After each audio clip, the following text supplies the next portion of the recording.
Hi, my name is Scott Mintz, and today we're going to be discussing the bench press. So when you're doing the bench press, the equipment you need are the bench, and when you get to the bench, you need to make sure that it's not inclined and that it's flat so you can lay down on your back.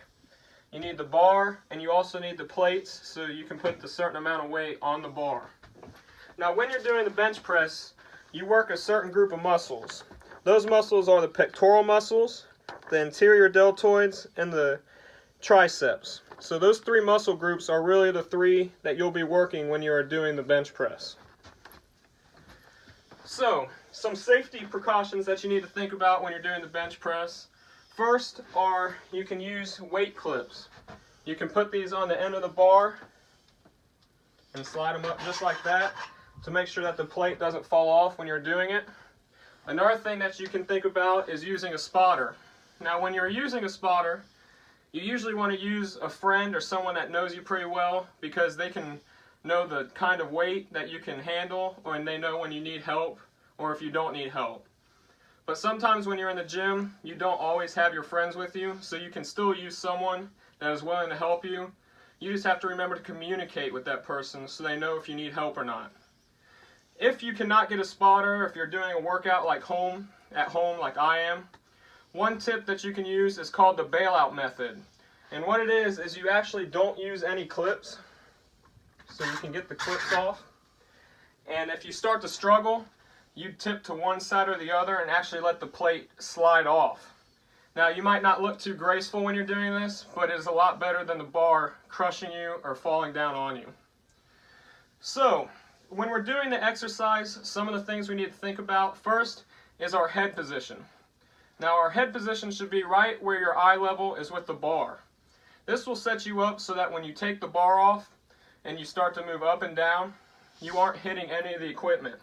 This will also make it easy for the takeoff and to put it back on because it won't be much movement. Another thing you need to think about is your grip.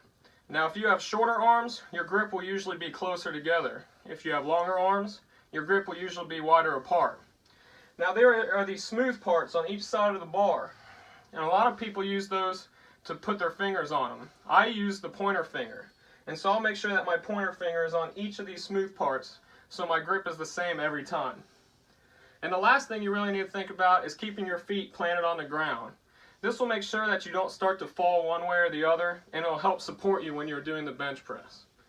So now, when you're doing the bench press, you have both feet on the ground. You'll be eye level with the bar. I have my my pointer fingers on the smooth part.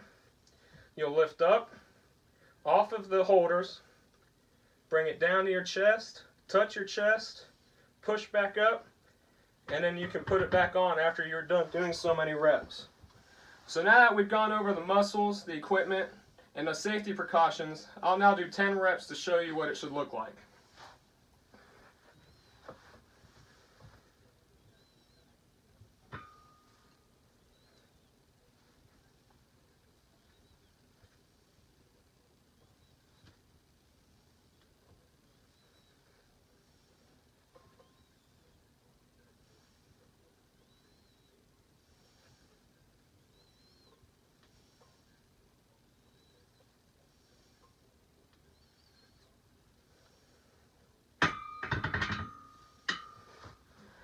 So that is the bench press, and happy lifting.